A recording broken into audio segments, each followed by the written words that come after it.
Yesus mengalahkan musuh dengan cara yang sama saat pertama kali musuh mengalahkan Adam dan Hawa, yakni melalui kelemahan daging.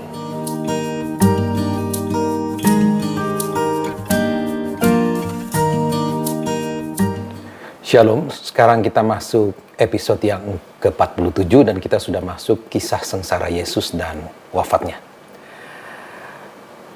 Kira-kira seperempat dari teks-teks Injil itu fokus kepada 72 jam narasi kisah sengsara Yesus yang merupakan klimaks dari Injil dan juga kisah Israel. Sebelum memasuki Yerusalem, Yesus menceritakan kisah tentang seorang raja yang kembali ke kerajaannya dengan menghargai mereka yang setia dan menghukum bagi yang tidak. Lukas 19 ayat 12-27. Lukas menempatkan perumpamaan ini dalam Injilnya sebagai persiapan kembalinya sang raja yang benar. Yesus, raja yang benar itu, datang ke Yerusalem mengendarai seekor keledai. Rakyat mulai bergembira dan memuji Tuhan dengan suara nyaring, mengatakan, "Diberkatilah raja yang datang dalam nama Tuhan, damai di bumi dan kemuliaan di tempat yang maha tinggi." Lukas 19 ayat 37 dan 38. Ini diambil dari Mazmur 118 ayat 26. Jadi rakyat mendaraskan sebuah mazmur yang digunakan untuk penobatan raja. Ini sebuah pengakuan akan Yesus atas klaim kerajaan Daud. Seperti yang dilakukan Salomo ketika ia mengendarai keledai memasuki Yerusalem. 1 Raja-Raja 1.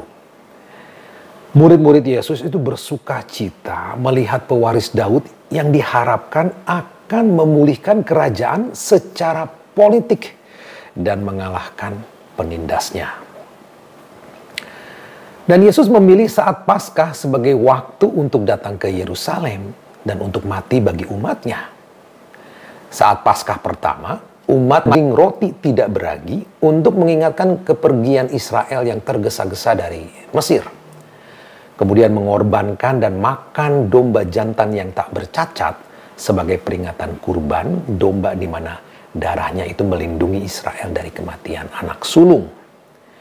Paskah adalah pesta terbesar bagi Israel karena memperingati kejadian terpenting dari sejarah Israel, yaitu kisah Keluaran.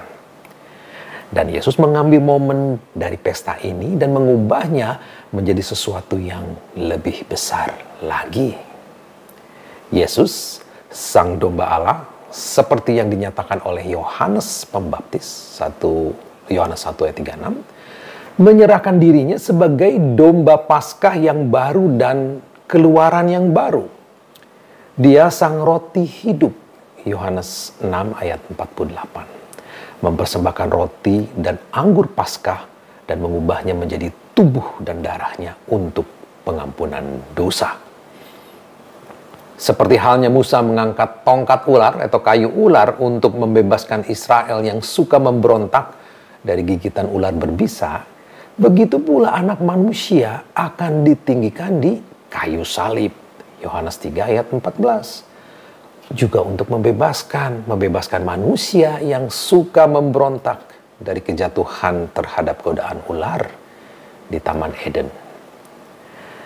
Jadi seperti halnya pengorbanan dan darah domba itu membebaskan Israel dari perbudakan di Mesir, maka Yesus juga menaklukkan dosa dan kematian dan membebaskan umat manusia dari belenggu dosa.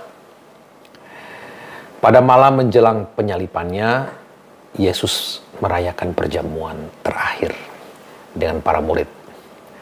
Selama makan, Yesus bersyukur kepada Allah. Matius 26 ayat 27. Jadi bahkan sebelum penderitaan dan kematiannya, Yesus tetap bersyukur karena percaya kepada Bapa akan pembebasannya dari kematian. Ya, sebuah pembebasan yang dahsyat yang akan datang saat kebangkitannya. Perjamuan terakhir ini adalah Ekaristi pertama. Dan bersama kisah sengsara Yesus dihadirkan kembali setiap kali kita mengikuti misa, di mana orang-orang Kristen itu dipanggil untuk menggabungkan persembahan hidup mereka sendiri dengan persembahan Kristus untuk bersyukur akan pembebasan dari dosa. Seperti roti mana yang menopang bangsa Israel selama pengembaraan di padang gurun, juga roti tubuh Kristus di saat Ekaristi menopang orang-orang Kristen dalam perjalanannya ke tanah perjanjian surgawi. Karena Abraham dan Israel gagal membatalkan kekacauan yang dimulai oleh Adam, Tuhan sendiri yang kemudian mengambil alih dengan mengirimkan anaknya. Setelah Adam berdosa, Tuhan berkata kepada Adam, "Maka terkutuklah tanah karena engkau.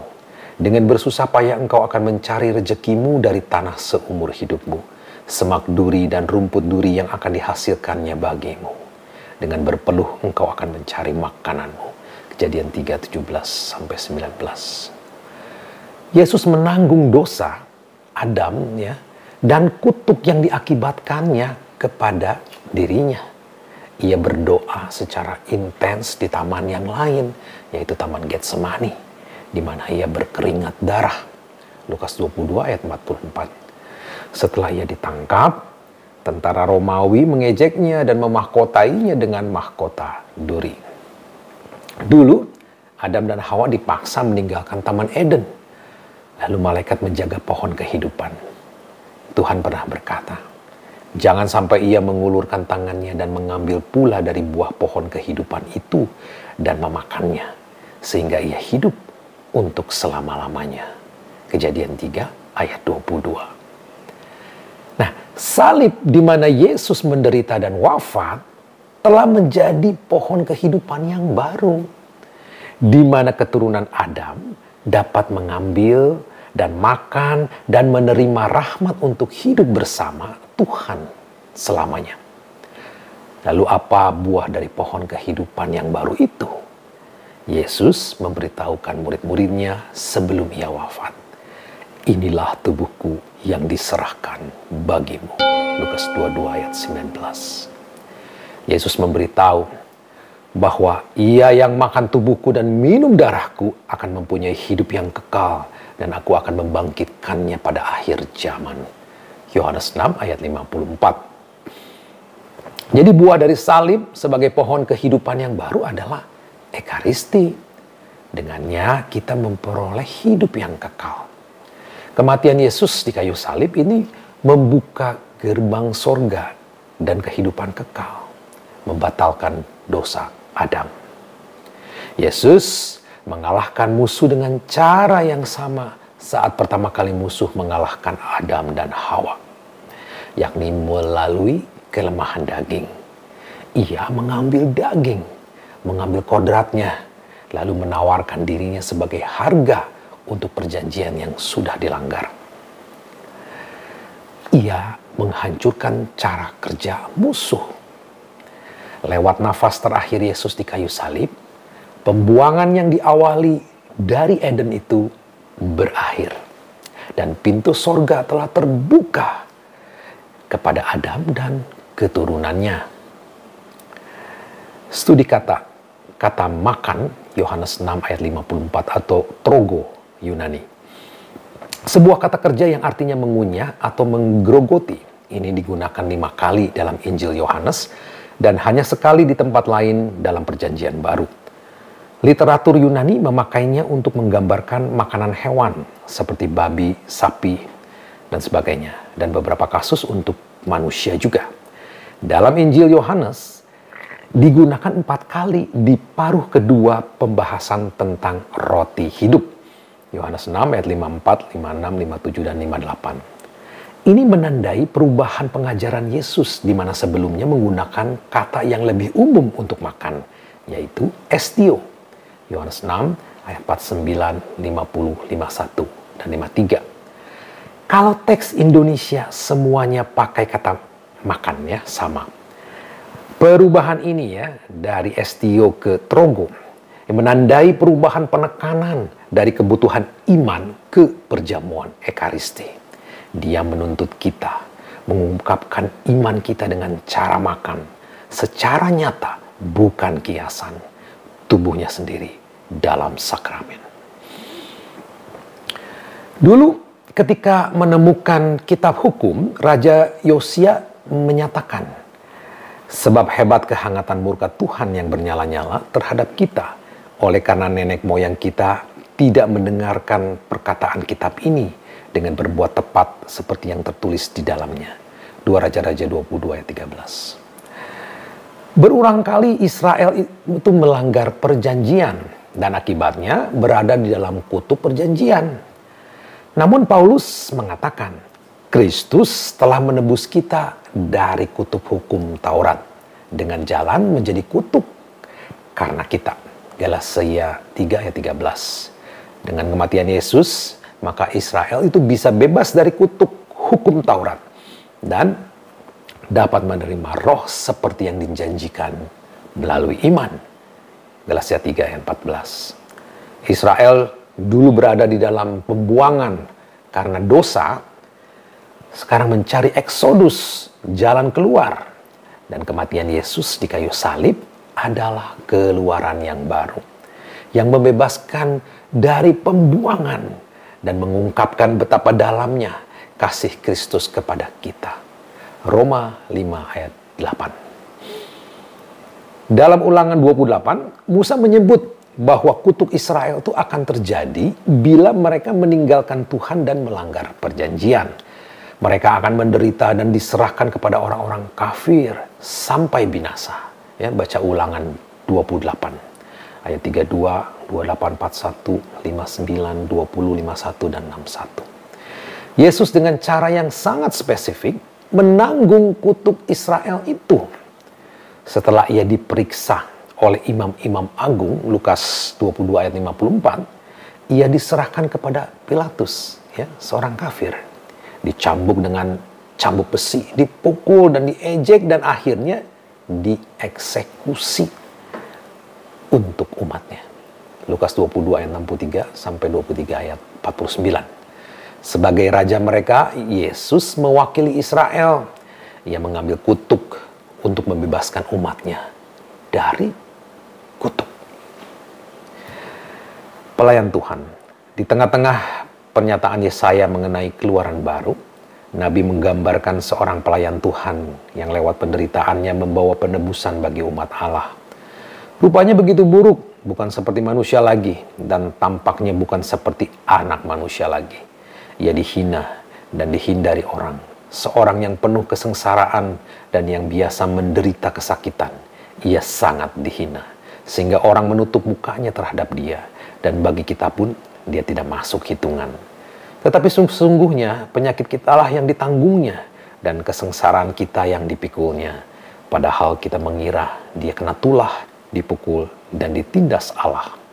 Tetapi dia tertikam oleh karena pemberontakan kita. Dia diremukan oleh karena kejahatan kita.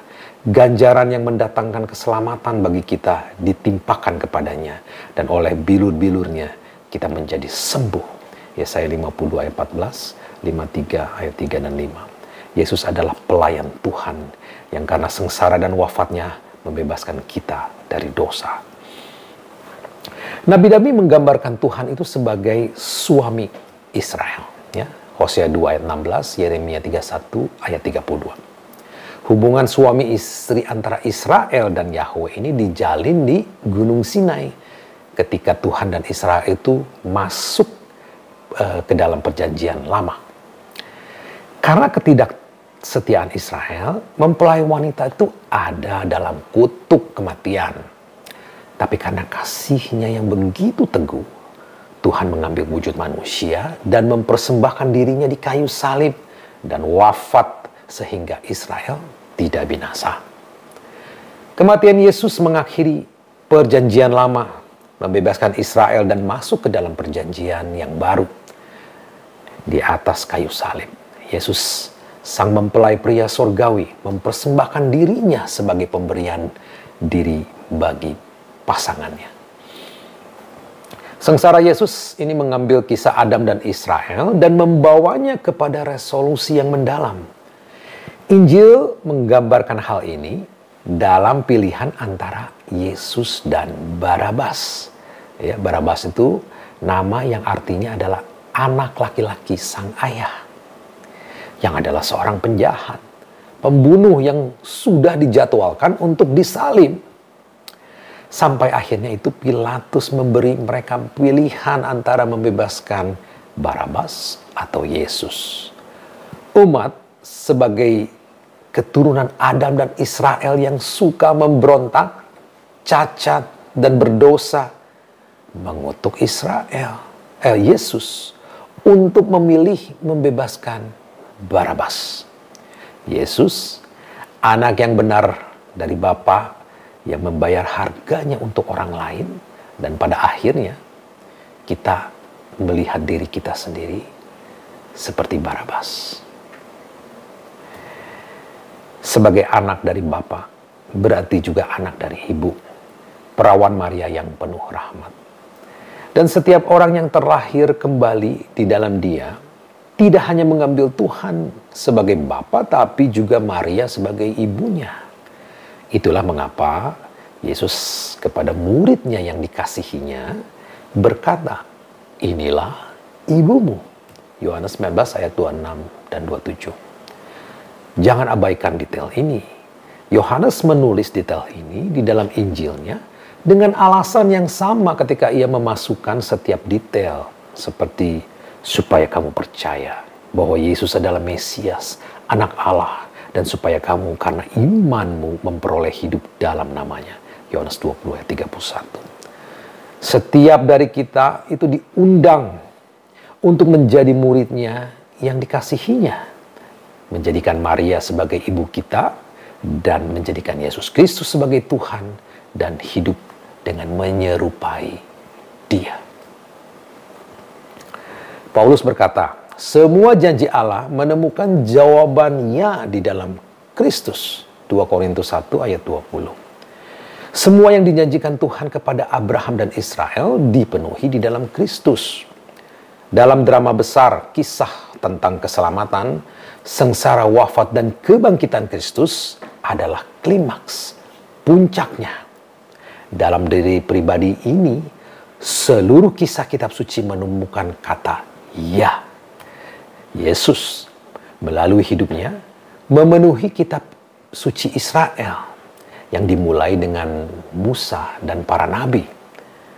Lukas 24 ayat 27. Dan Yesus berkata kepada murid-muridnya saat berjalan menuju Emmaus, bukankah Kristus harus mengalami penderitaan ini dan masuk ke dalam kemuliaannya? Demikian, kita sudah menyelesaikan episode yang ke-47 ini. Kita akan masuk ke episode selanjutnya dengan kebangkitannya. Tuhan Yesus memberkati. Amin.